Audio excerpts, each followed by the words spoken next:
So how do you get out of a funk at a roping? So you say you're at a roping, everything's going great, and you miss one, you wave it off, you break a barrier, whatever, slip a leg, no matter what end you're doing.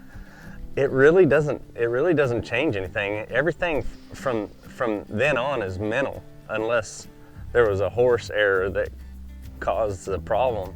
And it's funny that people think about it then, because when they had roped 6 in a row, they weren't worried about the 7th one.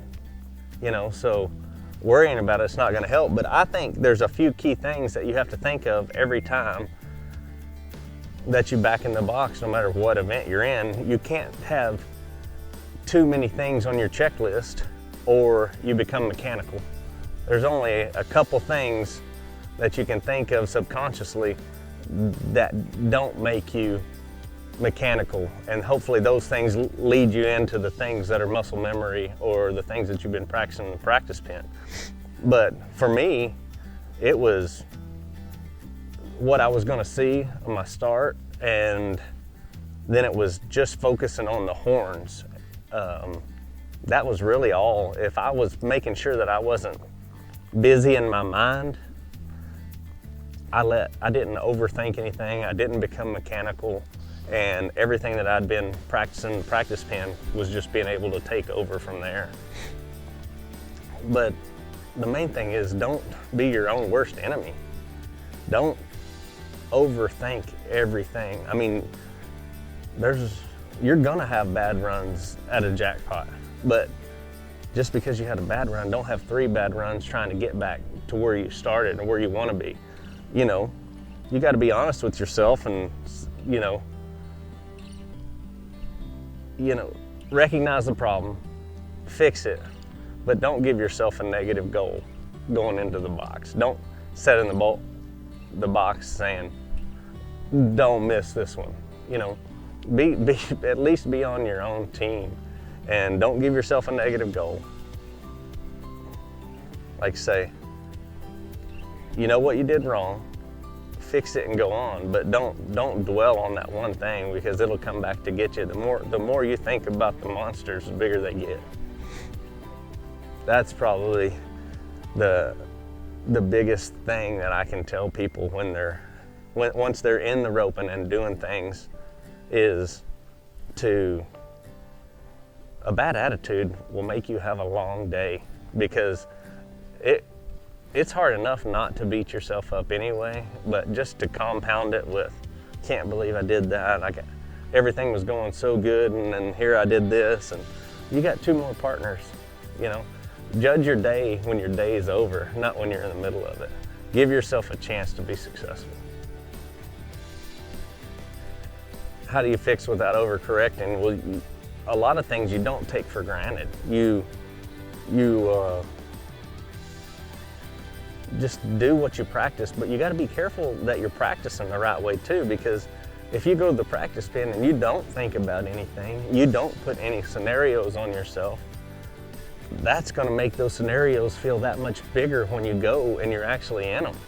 Because everybody that I know that has problems in pressure situations, they just make dust when they're in the practice pen. And that was one thing that when I would be in California and go rope with Leo or Gerald, that's what they said. Don't just make dust.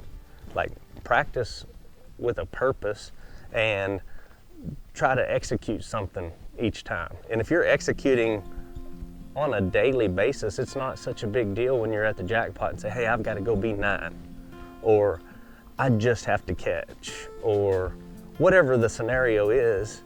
Practice those scenarios at home, because it may make your practices a little bit more pressure filled, but to reach your goals, that's what it takes to start adding a little pressure. Like, some days when people say, I just don't have the same pressure when I'm practicing as I do when I'm at the roping. And number one, if they're here practicing with me for the first time, there's pressure. There's just, nobody ropes good here the first time, but it's about the same stuff. And if people get used to the pressure of it, then I'll say, if you really want pressure, if you're over 8, unsaddle, or if you miss, unsaddle, and automatically adds pressure. I mean, to the point to where it gets hard because nobody wants to be done. Nobody wants to run one steer and go tie up, but that's what me and Shadow used to do. When she was roping, she would have a little trouble with the jackpots, and she's like, but I don't have any pressure at home. We fixed that because she would come down there and unsaddle her horse after one time, and there's pressure the next day. But it's just little things like that. You have to add little things at home so that your body, it's not a system shock when you go somewhere and you do feel a little pressure. But frustration is, I feel like, every athlete's worst enemy. If you're in the practice pen, when frustration begins, learning ends.